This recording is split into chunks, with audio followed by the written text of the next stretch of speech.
இன்னைக்கு ஒரு சூப்பரான மீன் குழம்பு தாங்க ட்ரை பண்ண போறேன். என்ன மீன் குழம்பு தெரியுமா? இடிச்சு வச்ச மீன் குழம்பு தான். பார்த்ததோட எனக்கு ரொம்ப டெம்ப்ட் ஆச்சு. இன்னைக்கு கண்டிப்பா பண்ணிரலான்னு சொல்லிட்டு ஆர்டர் போட்டு மீனும் வாங்கிட்டேன். நெய் மீனு தான் 2 மீனு ரவுண்டா கட் பண்ணி தந்துட்டாங்க. ஒரு மீன பொரிக்கிறதுக்கு எடுத்து வச்சுட்டேன். நல்லா மசாலா தடவி. இன்னொரு பக்கம் இடிக்கிறதுக்கு இந்த சின்ன வெங்காயம், தக்காளி, பூண்டு, பச்சை மிளகாய் எல்லாம் இடிச்சு வச்சுட்டேன். ஆனா தக்காளி மட்டும் இடிக்கவே இல்ல.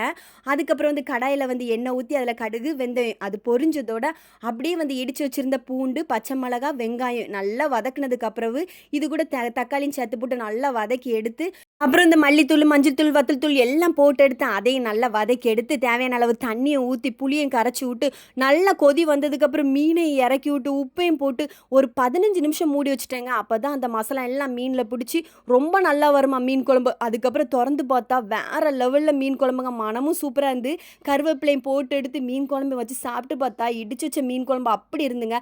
பொரிச்சு வச்ச மீனுமே நல்லா இருந்துச்சு. எல்லாம் வச்சு நல்லா